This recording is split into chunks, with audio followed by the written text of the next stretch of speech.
എന്ന് ജനങ്ങൾ പരിപൂർണ സമ്മതത്തോടെ നമ്മെ പിടിച്ചിരുത്തിയാൽ അതിന്റെ പേരിൽ നിനക്ക് അല്ലാഹുവിന്റെ സഹായം ഉണ്ടാകുമെന്ന് നബിയുനാ റസൂലുള്ളാഹി സ്വല്ലല്ലാഹു അലൈഹി വസല്ലം. അതുകൊണ്ട് അധികാരം എന്ന് പറയുന്നത് നാം ഉദ്ദേശിക്കുന്നത് പോലെ ഒരു നിസ്സാരമായ വസ്തുവല്ല, അത് സാരമായ സംഗതി തന്നെ. നബിയുനാ റസൂലുള്ളാഹി തങ്ങൾ ആണയിട്ട് പറയുകയാണ്, വല്ലാഹി വല്ലാഹി വല്ലാഹി, അല്ലാഹുവാണ് തൻ അല്ലാഹുവിനെ തന്നെയാണ് സത്യം, ഇന്നാ ലാ നുവല്ലി ഹാദൽ അംറ അഹദൻ സഅലഹു വഅഹദൻ ഹറസ അലൈഹി. ആരൊരാൾ ഈ അധികാരം കൊതിക്കുന്നുവോ, ആരൊരാൾ ഈ അധികാരം ചോദിച്ചു വാങ്ങുന്നുവോ, അവർക്ക് ഞാൻ ഈ അധികാരം നൽകുകയില്ല തന്നെ. ഹബീബായ തങ്ങൾ പറയുകയാണ്, വല്ലാഹി അല്ലാഹുവേ തന്നെയാണ് സത്യം ചെയ്ത് ഞാൻ പറയുകയാണ്, ഇന്നാ ലാ നുവല്ലി ഹാദൽ അമല അഹദൻ സഅലഹു വഅഹദൻ ഹറസ അലൈഹി. ആരൊരാൾ ഇതിനു വേണ്ടി കടിച്ചു തൂങ്ങുന്നുവോ, ആരൊരാൾ ഇതിന്റെ പിന്നാലെ ഓടുന്നുവോ, ആരൊരാൾ ഇതിനു വേണ്ടി വ്യഗ്രത കാട്ടുന്നുവോ, ആരൊരാൾ ഇതിനു വേണ്ടി കൂടെ തന്ത്രം മെനയുന്നുവോ, അവർക്ക് ഞാനിത് നൽകുകയില്ല തന്നെ. ലോകത്തിന്റെ ഹബീബ് മുഹമ്മദ് മുസ്തഫ. വീണ്ടും അല്ലാഹുവിന്റെ റസൂൽ പറയുകയാണ്, ഇന്നകും സതഹരിസൂന അലൽ ഇമാറ. ഒരു അധികാരത്തിന്റെ കസേരയ്ക്ക് വേണ്ടി നിങ്ങൾ കൊതിക്കുകയാണ് അല്ലേ, ഒരു സെക്രട്ടറി സ്ഥാനത്തിന് വേണ്ടി യാചിക്കുകയാണല്ലേ, ഒരു പ്രസിഡന്റിന്റെ പദവിക്ക് വേണ്ടി കൊതിക്കുകയാണ് അല്ലേ, ഒരു മെമ്പർ സ്ഥാനത്തിന് വേണ്ടി ആഗ്രഹിക്കുകയല്ലേ. ഇന്നകും സതഹരിസൂന അലൽ ഇമാറ. അധികാരത്തിന് വേണ്ടി നിങ്ങൾ കൊതിക്കുകയാണ്. ഈ മുഹമ്മദിന് ആത്മാവ് ഏതൊരു റബ്ബിന്റെ മേലാണോ, ആ റബ്ബിനെ തന്നെയാണ് സത്യം ചെയ്ത് പറയട്ടെയോ. വസതകൂന നദാമതൻ യൗമൽ ഖിയാമ.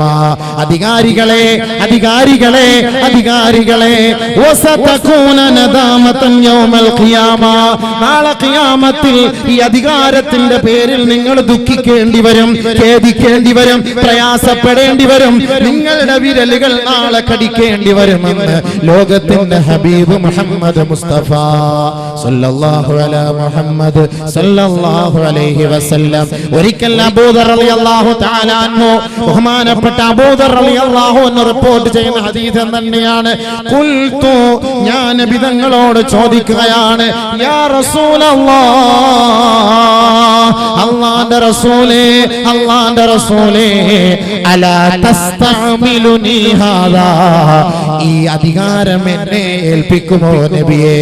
ഈ അധികാരത്തിന്റെ ഉത്തരവാദിത്തം, ഈ നാടിന്റെ ഉത്തരവാദിത്തം, ഈ ജമാഅത്തിന്റെ ഉത്തരവാദിത്തം, ഈ മഹല്ലിന്റെ ഉത്തരവാദിത്തം, ഈ സമൂഹത്തിന്റെ ഉത്തരവാദിത്തം എന്റെ മേൽ ഏൽപ്പിക്കുമോ? യാ റസൂലല്ലാഹ്.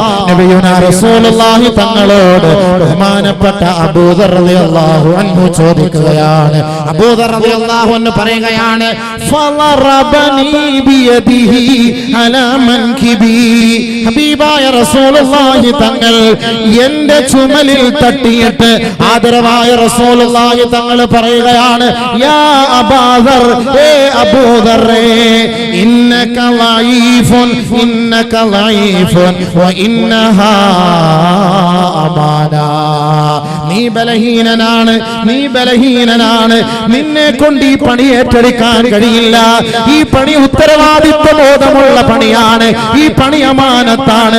ഈ അധികാരം നാളെ റബ്ബിന്റെ കോടതിയിൽ ചോദ്യം ചെയ്യപ്പെടുക തന്നെ ചെയ്യും. നാളെ റബ്ബുൽ ഇസ്സത്തായ തമ്പുരാൻ അർശിന്റെ തണല് നൽകാമെന്ന് വാഗ്ദാനം ചെയ്തത് ഭരണീയരായ മക്കളെ അല്ലാഹുവിന്റെ തൃപ്തിയുടെ വഴികളിലേക്ക് ഭരിച്ചാലല്ലാതെ കണ്ട് നാളെ നീ ആഖിറത്തിൽ ഖേദിക്കേണ്ടി വരുമെന്ന് നബി തങ്ങൾ അല്ലാഹുവിന്റെ റസൂൽ ആ സഹാബിയുടെ തോളിൽ തട്ടിയിട്ട് പറയുകയാണ്, യാ അബൂദർ, ഏ അബൂദർ, ഇന്നക ലഈഫുൻ, നീ ബലഹീനനാണ്, വ ഇന്നഹാ അമാന, ഇതൊരു ഭാരിച്ച ഉത്തരവാദിത്തമാണ്.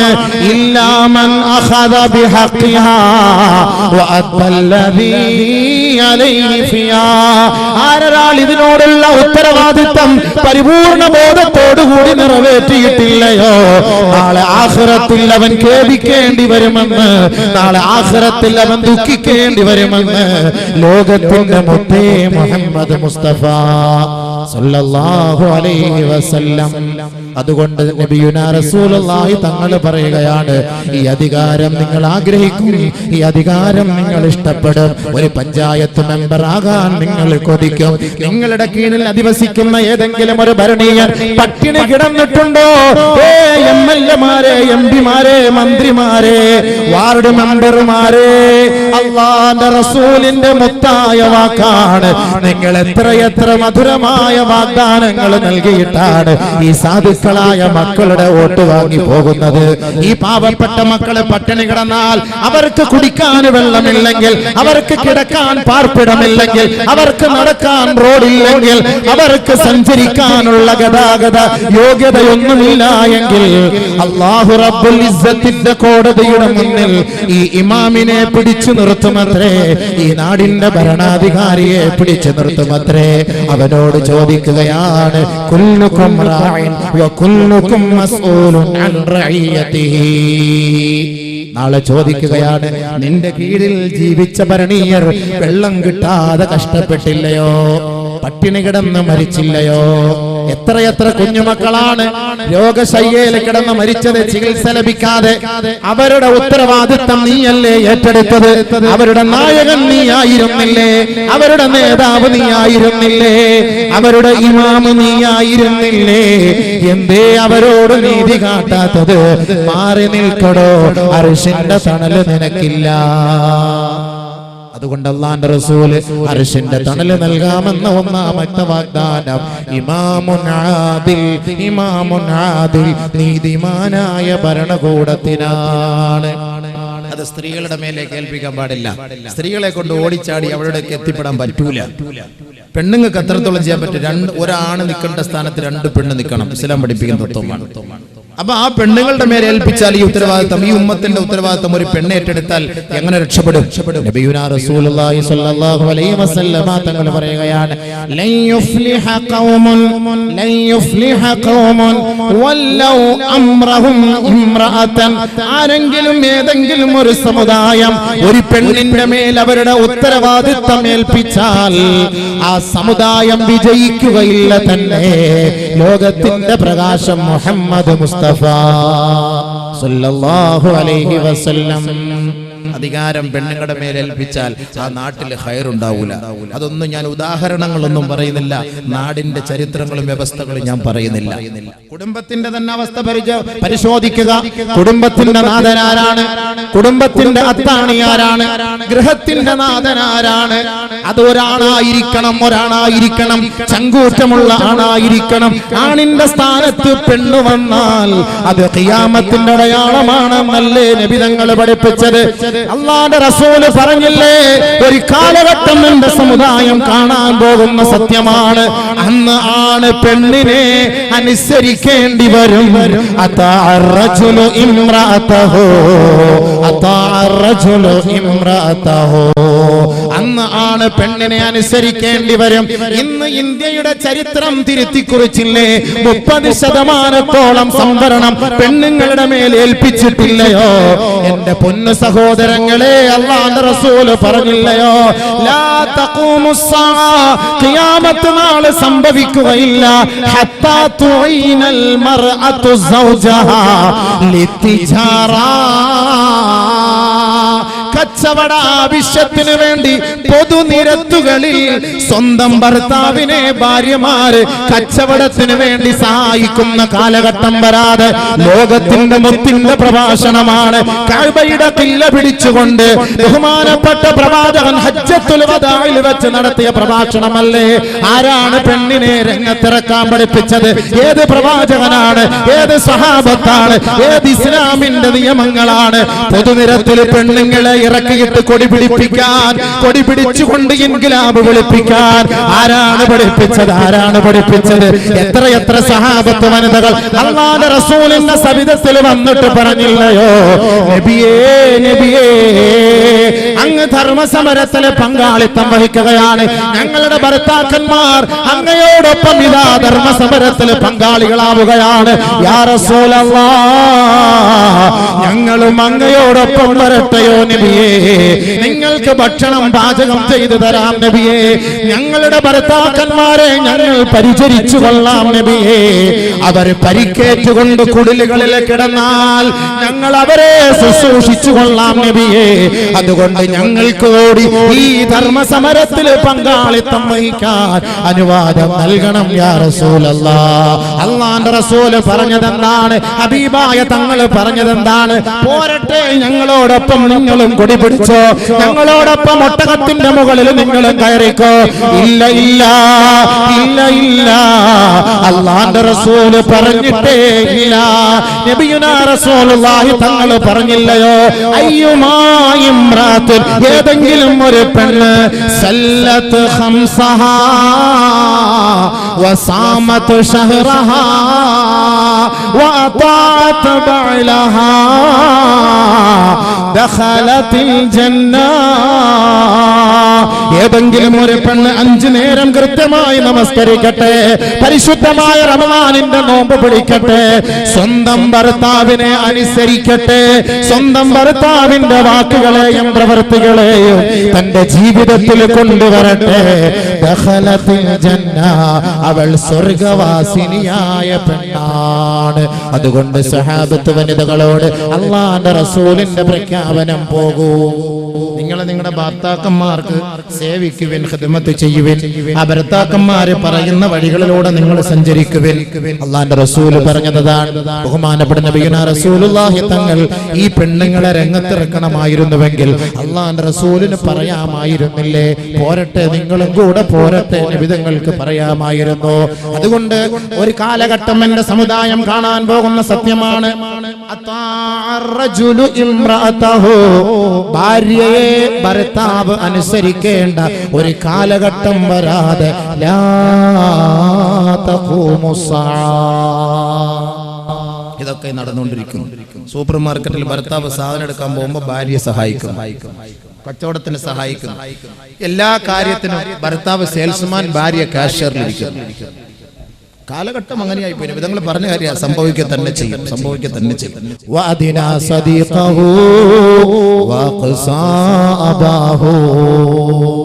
കൂട്ടുകാരെ അടുപ്പിക്കും, മാതാപിതാക്കളെ അകറ്റി നിർത്തും. അതുകൊണ്ടല്ലേ വാപ്പായും ഉമ്മായും വിട്ടിട്ട് പെണ്ണുങ്ങൾ ഒളിച്ചോടുന്നത്? വാപ്പായ ഉമ്മയുടെ വാക്ക് കേൾക്കാതെ ഒളിച്ചോടുന്നതിന് കാരണം എന്താ? സംഭവിച്ചേ മതിയാവൂ. കാരണം ഖിയാമത്ത് നാളിന്റെ അടയാളമാണ്. അല്ലാഹുവിന്റെ റസൂൽ പറഞ്ഞതാണ്, സംഭവിച്ചേ മതിയാവൂ. ഈ ഒളിച്ചോടി പോകുന്ന പെണ്ണുമാണ് കോടതിയിൽ പോയി നിൽക്കുമ്പോൾ ജഡ്ജി ചോദിക്കുന്ന, എനിക്ക് ആരെയാണ് ഇഷ്ടം, വാപ്പയാണോ കാമുകനെയാണോ? എനിക്ക് കാമുകനെ മതി, വാപ്പയെ വേണ്ട. ആര് പറഞ്ഞു ഇത്? നബിയുനാ റസൂലുള്ളാഹി തങ്ങൾ പറഞ്ഞു, അതിനാ സദീഖഹു വഅഖസാബഹു. തന്റെ കാമുകനെ അടുപ്പിക്കും, ഗേൾഫ്രണ്ടിനെ ബോയ് ഫ്രണ്ടിനെ അടുപ്പിക്കും. വഅഖസാബഹു, ഉപ്പയ്ക്കും ഉമ്മയ്ക്കും സ്ഥാനമില്ല. ഉപ്പയ്ക്കും ഉമ്മയ്ക്ക് സ്ഥാനം നൽകാത്തവർക്ക് അർശിന്റെ തണലുണ്ടോ? വരുന്നുണ്ട്, വിഷയം വരുന്നുണ്ട്, ഞാൻ പറഞ്ഞു തരാം, അങ്ങോട്ട് പോകട്ടെ. അതുകൊണ്ട് ബഹുമാനമുള്ള സഹോദരങ്ങളെ, നബിയുനാ റസൂലുള്ളാഹി തങ്ങളാണ് പറഞ്ഞത്, ലൻ യുഫ്ലിഹ ഖൗമുൻ, ഒരു സമുദായം വിജയിക്കുകയില്ല, വല്ലൗ അംറഹും ഇംറഅതൻ, അവരുടെ ഉത്തരവാദിത്വം പെണ്ണുങ്ങളാണ് ഏറ്റെടുത്തതെങ്കിൽ ആ സമുദായം വിജയിക്കുകയേ ഇല്ല തന്നെ. അതുകൊണ്ട് ഗൃഹനാഥൻ ആരായിരിക്കണം? അത് ആണായിരിക്കണം, പെണ്ണാകരുത്. ഖുർആനിന്റെ ഭാഷ്യവും അത് തന്നെയാണ്. الرجال قوامون على النساء، الرجال قوامون على النساء بما فضل الله بعضهم على بعض وبما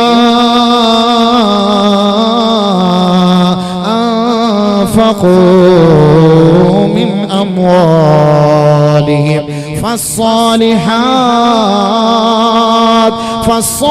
فالصالحات قانتات حافظات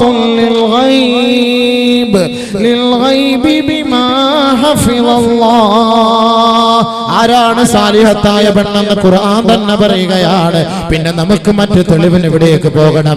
എന്റെ വിഷയം അതല്ലാത്തത് കൊണ്ട് ഞാൻ അതിലേക്ക് കടക്കുന്നേയില്ല.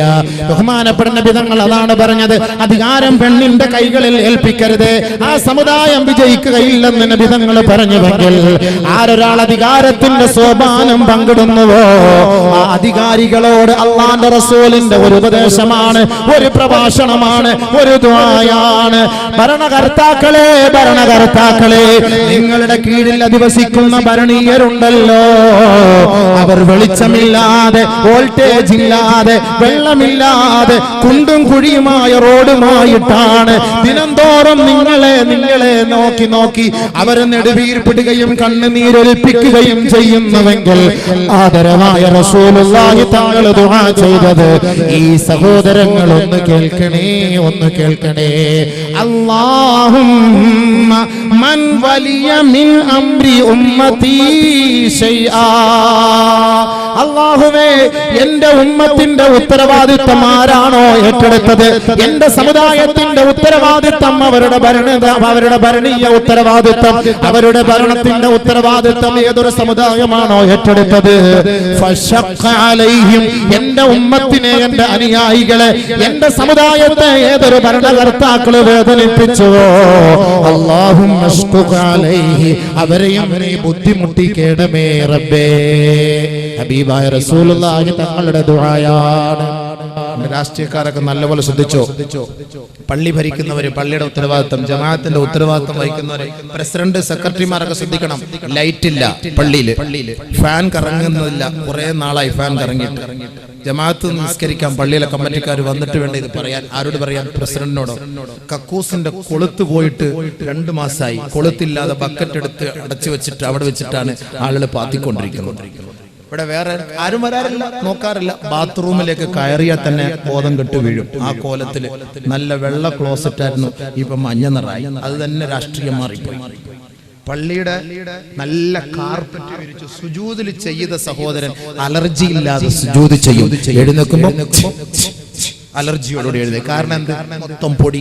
അത് തൂക്കാനോ അത് ക്ലീൻ ചെയ്യാനോ ജമാഅത്ത് കമ്മിറ്റിക്കാരും വരാറില്ല. ഇവർ ഈ രാജ്യത്തിന്റെയും ഈ മഹലിന്റെയും ഭരണകർത്താക്കളാണ്. സൂക്ഷിക്കണം.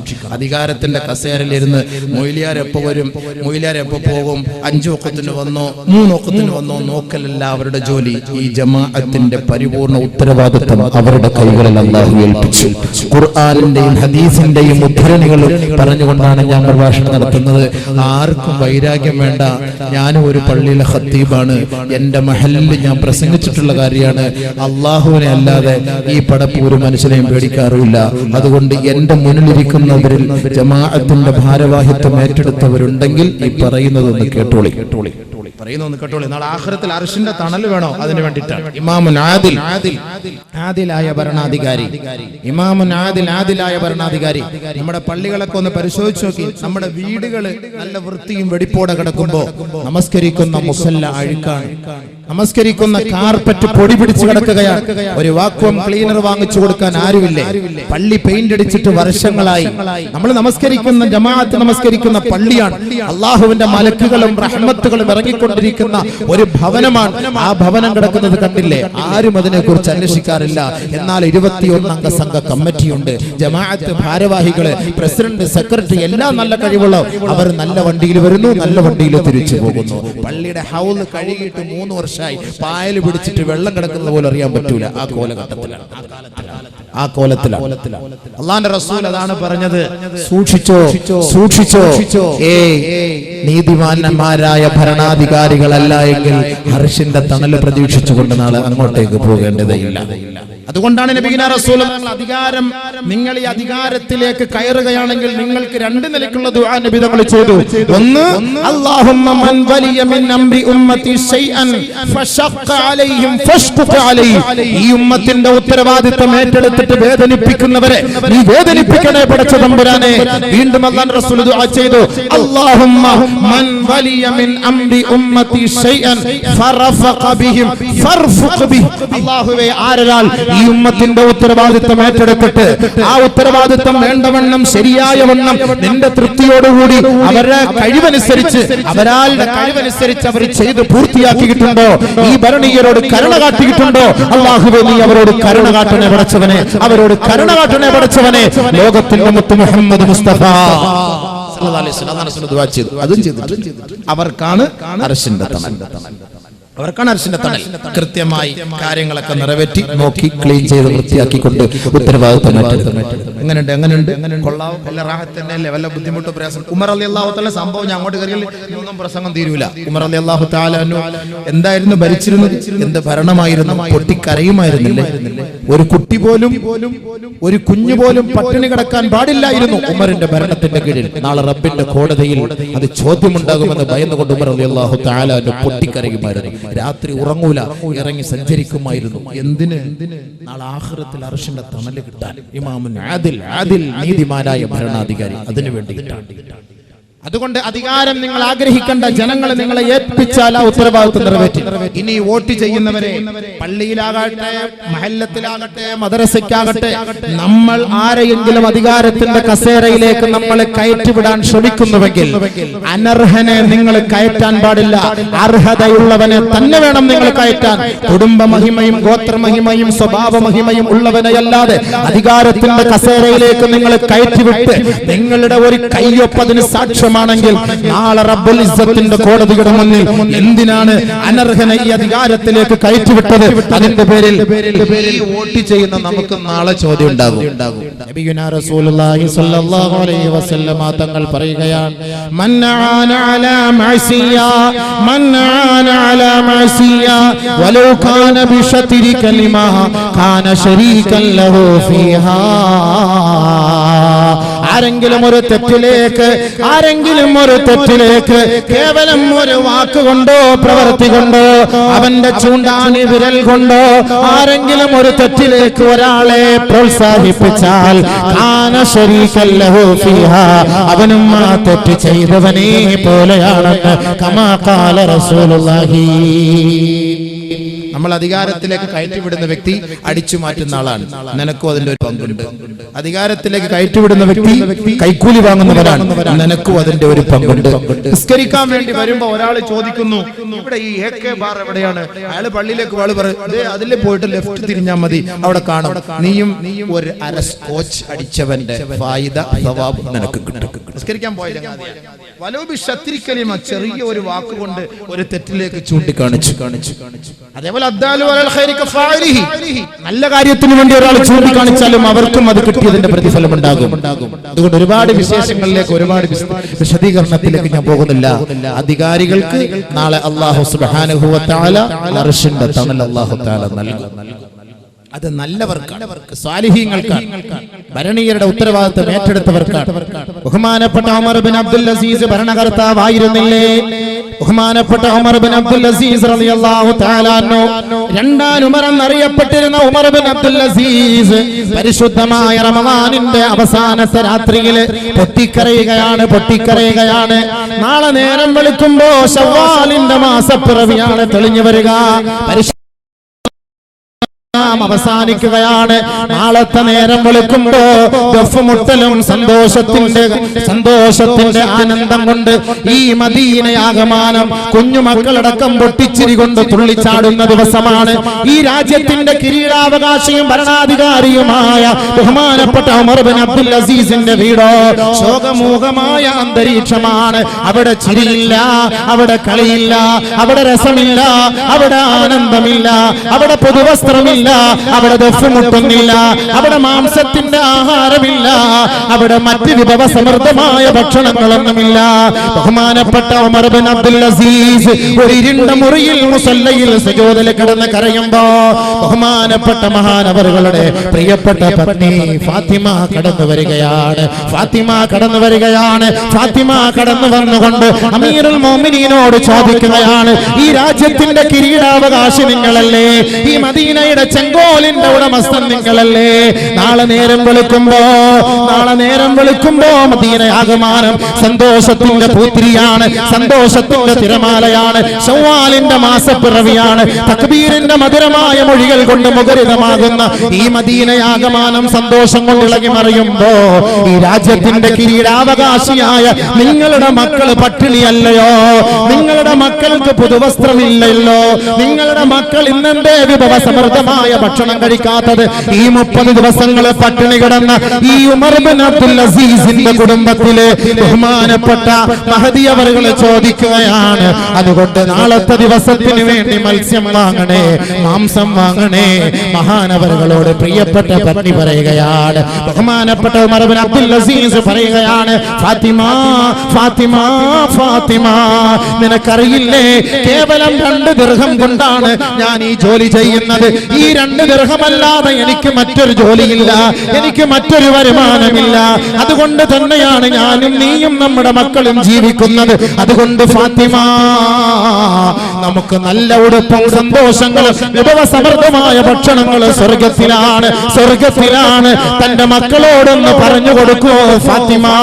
ബഹുമാനപ്പെട്ട ഉമർ ബിൻ അബ്ദുൽ അസീസിനോട് ഫാത്തിമ വീണ്ടും പൊട്ടിത്തെറിക്കുകയാണ്, അല്ല മഹാനവറുകളെ, എല്ലാവരും സ്വർഗത്തിന്റെ പ്രവൃത്തിയാണ് ചെയ്യുന്നത്. പക്ഷേ നേരം വെളുക്കുമ്പോ മദീനയാഗമാനം പുത്തൻ വസ്ത്രങ്ങളുമായി കുഞ്ഞുമക്കൾ തക്ബീറിന്റെ മധുരമായ മൊഴികളുമായി പള്ളികളിലേക്ക് പോകുമ്പോ ഈ രാജ്യത്തിന്റെ കിരീടാവകാശിയുടെ മക്കൾ കീറിയ വസ്ത്രവുമായി, കണ്ടം വെച്ച് തയ്ച്ച വസ്ത്രവുമായി പള്ളിയിലേക്ക് പോകുന്നത് നമുക്ക് അപമാനമല്ലേ? അപമാനമല്ലേ? മഹദിയായ ഫാത്തിമ, ബഹുമാനപ്പെട്ട ഫാത്തിമ ബീവിയോട് ബഹുമാനപ്പെട്ട ഉമർ ബിൻ അബ്ദുൽ അസീസ് പറയുകയാണ്, ഈ 2 ദിർഹമല്ലാതെ എനിക്ക് മറ്റു മാർഗമില്ല. പ്രിയപ്പെട്ട പത്നി ഓർമ്മിപ്പിച്ചു കൊടുക്കുകയാണ്, അഡ്വാൻസായി 2 ദിർഹം നിങ്ങൾക്ക് വാങ്ങിക്കൂടെ? അഡ്വാൻസായി 2 ദിർഹം വാങ്ങിക്കൂടെ എന്ന് പ്രിയപ്പെട്ട പത്നി ഓർമ്മിപ്പിച്ചപ്പോ മഹദിയായ പത്നിയോട് നോക്കിയിട്ട് പറയുകയാണ്, എടീ പെണ്ണേ, മോളെ, എടീ പെണ്ണേ ഫാത്തിമ, ഈ 2 ദിർഹം ഞാൻ കടം വാങ്ങിയാൽ നാളെ നേരം വെളുക്കുമ്പോ ഈ ഉമർ ബിൻ അബ്ദുൽ അസീസ് ഈ മദീനയുടെ പൂമുഖത്തുണ്ടാകുമോ ഇല്ലയോ? നാളെ നേരം വെളുക്കുമ്പോ ഞാൻ മരിച്ചു പോയാൽ അടുത്ത മാസം ഈ ജോലി ചെയ്ത് പൂർത്തിയാക്കാൻ കഴിയുമോ എന്ന് അല്ലാഹു അല്ലാതെ മറ്റാരും അറിയില്ല ഫാത്തിമ. അതുകൊണ്ട് ഒരിക്കലും ഞാൻ അഡ്വാൻസ് കൈപ്പറ്റില്ല ഫാത്തിമ.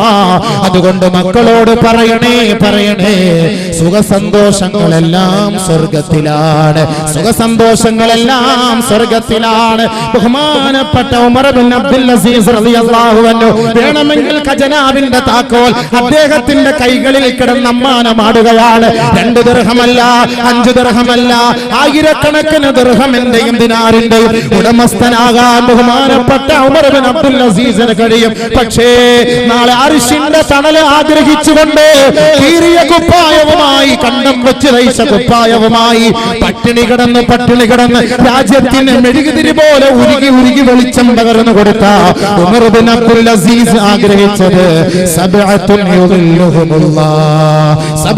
യുളില്ലുഹുമുല്ലാഹു ഫീ ളില്ലിഹി യൗമ ലാ ളില്ല ഇല്ലാ ളില്ലുല്ലാഹ്.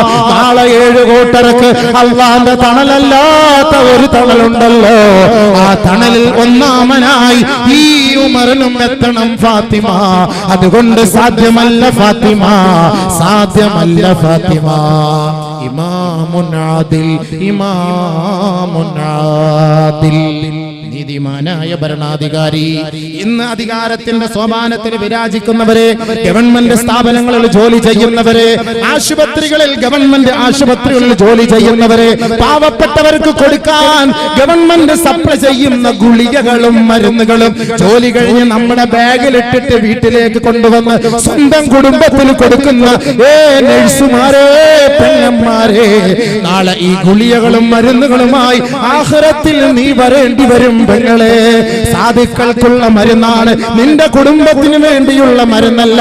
ഔദ്യോഗിക വാഹനത്തിലല്ലാതെ ഗവൺമെന്റിന്റെ വാഹനത്തിൽ സ്വന്തം ആവശ്യത്തിന് വേണ്ടി യാത്ര ചെയ്യുന്നവരെ നാളെ റബ്ബിന്റെ കോടതിയിൽ അതിന് നിങ്ങൾ മറുപടി പറഞ്ഞേ മതിയാവുകയുള്ളൂ. രാവിലെ 10 മണി മുതൽ 5 മണി വരെ ഗവൺമെന്റ് സ്ഥാപനത്തിൽ ജോലി ചെയ്യാൻ വേണ്ടിയാണ് ഫാൻ നിങ്ങൾക്ക് ഗവൺമെന്റ് ഘടിപ്പിച്ചു തന്നത്. പത്രം വായിക്കാനല്ല, സ്വറ പറയാനല്ല, തമാശ പറയാനല്ല.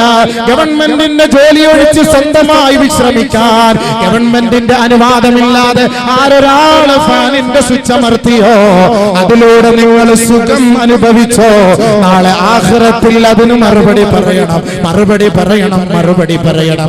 അതുപോലെ സൂക്ഷിക്കണേ, സൂക്ഷിക്കണേ. നബിയുനാ റസൂലുള്ളാഹി. ഒരുപാട് സംഭവം അങ്ങോട്ട് പോയാൽ നാളെ ജോലി ചെയ്യാൻ പറ്റൂല. അതുകൊണ്ട് ഞാൻ അത് മാത്രം പറഞ്ഞു നിൽക്കുന്നില്ല. അധികാരികൾ വെറുതെ അല്ല അല്ലാഹുവിന്റെ റസൂൽ ഒന്നാമതായിട്ട് പറഞ്ഞത്. ഇമാമുൻ ആദിൽ, നീതിമാനായ ഭരണാധികാരിക്കാണ് അർശിന്റെ തണല്. വെറുതെ ഒന്നും തണല് കിട്ടൂല. അല്ലാഹു നമുക്ക് നസീബാക്കട്ടെ, അല്ലാഹു നമുക്ക് നസീബാക്കട്ടെ. ഗവൺമെന്റിന്റെ ഓഫീസിൽ നിന്ന് പേപ്പർ, വെള്ള പേപ്പർ എടുത്തിട്ട് ഭാര്യയ്ക്ക് ലവ് ലെറ്റർ എഴുതാന്ന് പറഞ്ഞാൽ നാളെ ഈ വെള്ള പേപ്പറായിട്ട് ആഖിറത്തിൽ വരണം. ഇവർക്ക് ആദിലായ ഭരണാധികാരി എന്ന് പറയാനൊന്നും പറ്റൂല.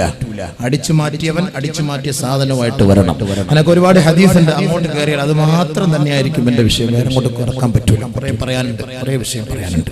അല്ലാഹു തആല നല്ല നിലയിൽ മനസ്സിലാക്കാനും ആദിലായ ഭരണാധികാരിയായി ജീവിച്ചു മരിക്കാനും അല്ലാഹു അധികാരികൾക്ക് തൗഫീഖ് നൽകട്ടെ.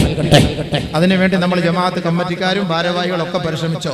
ഇല്ല എങ്കിൽ നാളെ റബ്ബിന്റെ കോടതിയിൽ നാണം കെട്ടി നിൽക്കേണ്ടി വരും, തലകുനിച്ച് നിൽക്കേണ്ടി വരും. വലൗ തറാ ഇദിൽ മുജ്രിമൂന നാകിസൂ റൂസിഹിം ഇൻദ റബ്ബിഹിം റബ്ബനാ അബ്സർനാ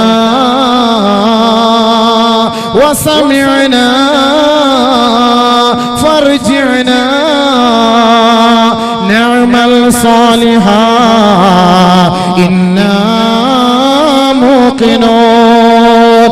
ആദരവായ റസൂലുള്ളാഹി തങ്ങളിലേക്ക് നോക്കിക്കൊണ്ട് പടച്ച തമ്പുരാൻ ചോദിക്കുകയാണ്, ദുനിയാവിൽ കുറ്റകൃത്യങ്ങൾ ചെയ്തുകൊണ്ട് റബ്ബിന്റെ കോടതിയിലേക്ക് വരുന്നവർ അവരുടെ കുറ്റങ്ങളെല്ലാം അവിടെ പ്രദർശിപ്പിക്കപ്പെടുമ്പോ, അവിടെ വായിക്കപ്പെടുമ്പോ, നബിയേ നബിയേ അവരുടെ മുഖങ്ങൾ ലജ്ജ കൊണ്ട് നാണം കൊണ്ട് കുനിഞ്ഞു നിൽക്കുന്നത് അങ്ങേക്ക് കാണാൻ കഴിയും ഹബീബേ. ഇന്ന് എത്രയോ കുറ്റവാളികളെ പിടിക്കുമ്പോ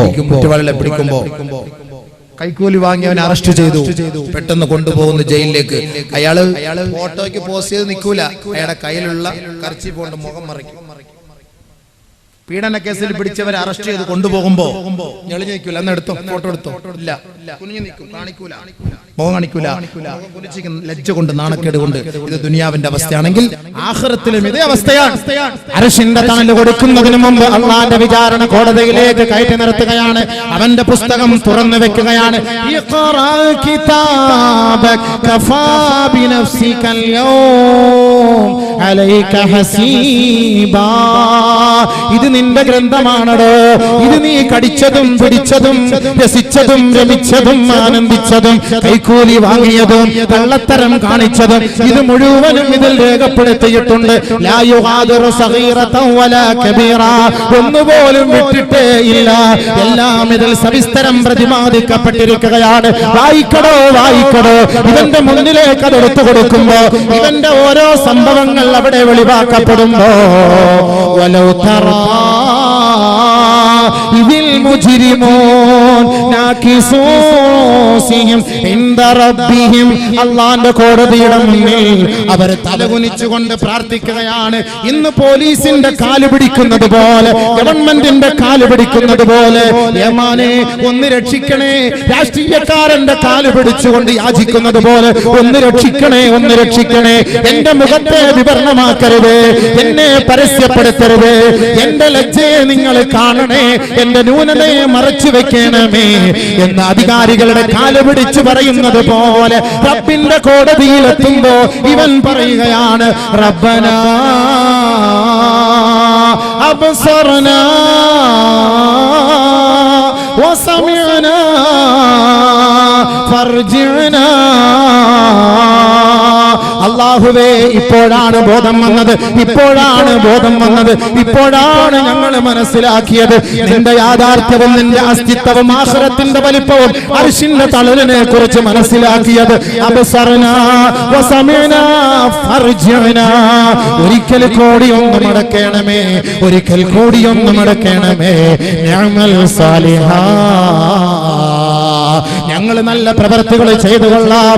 ഇന്നാ മൂഖിനൂൻ, ഉറപ്പ് പറയുന്നു അല്ലാഹ്, ഇനി വഞ്ചിക്കില്ല അല്ലാഹ്, പ്രതിജ്ഞയ്ക്ക് എതിരെ പ്രവർത്തിക്കില്ല അല്ലാഹ്, പ്രതിജ്ഞയെ ലംഘിക്കില്ല അല്ലാഹ്, ഉറപ്പിച്ച് തറപ്പിച്ച് പറയുന്നു അല്ലാഹ്, നിന്റെ സിംഹാസനത്തെ പിടിച്ച് സത്യം ചെയ്ത് പറയുന്നു അല്ലാഹ്, നർജിഉന അമൽ സാലിഹാ ഫർജിഉനാ, ഒന്ന് മടക്കേണമേ മടക്കേണമേ.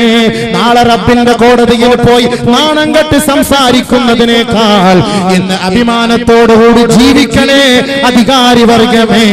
എങ്കിൽ അല്ലാഹു അവർക്ക് ഒന്നാമത്തെ സ്ഥാനം അർശിന്റെ തണലിൽ നൽകുകയാണ്. ഇമാമുൻ ആദിൽ, നീതിമാനായ ഭരണാധികാരി. 2 ശാബുൻ നശഅഫി ഇബാദത്തില്ലാഹ്, ചെറുപ്പക്കാർ, ന്യൂ ജനറേഷൻ. പന്ത് കളി, ഫുട്ബോൾ കളി, shuttle bat, TV, serial, cinema, ലൈനടി, ലൈൻ പിടുത്തം, കണക്ഷൻ കൊടുക്കല്, കണക്ഷൻ കൊടുപ്പിക്കല്, ബ്രോക്കിംഗ് പണി, ബ്രോക്കർ പണി, എല്ലാ പണികളും ചെയ്യുന്ന ന്യൂ ജനറേഷൻ. നിങ്ങളെ അല്ലാഹുവിന്റെ റസൂൽ രണ്ടാമത് വിളിക്കുന്നത് രണ്ടാമത് വിളിക്കുന്നത് നിങ്ങളെയാണ് വിളിക്കുന്നത്. അർശിന്റെ തണൽ വേണം. അർശിന്റെ തണൽ കണ്ടുക, അർശിന്റെ തണൽ കണ്ടുക, കണ്ടില്ലേ? ബാ ബാ. ഇപ്പൊ ഇന്ന് ന്യൂ ജനറേഷന്റെ മൊബൈലിൽ മൊത്തം ഇപ്പൊ അതാണല്ലോ. ഓരോരോ രാജ്യത്തിനനുസരിച്ച്, ഓരോ നാടിനനുസരിച്ച്. ഇപ്പൊ അറബികൾ പോലും അതിപ്പോ എങ്ങനെ അവരിപ്പോ താഴ്ന്ന് വിളിക്കായിരിക്കും. കണ്ടുക്ക കണ്ടുക്കാന്ന് ചോദിച്ചിട്ട് വിളിക്കുന്നത് പോലെ ഇപ്പൊ എല്ലാരും അത് തന്നെ എന്റെ പിന്നാലെ അങ്ങോട്ട് പോലെ. അത് തുടങ്ങി വെച്ചാരാ? മുസ്ലിം പെണ്ണ്. ഇനി സിനിമ എടുക്കാൻ പോകുന്ന ആരാ? മുസ്ലിം കുടുംബം. ഇതാരാ ലോകത്തെ പരിചയപ്പെടുത്തത്? അത് മുസ്ലിം.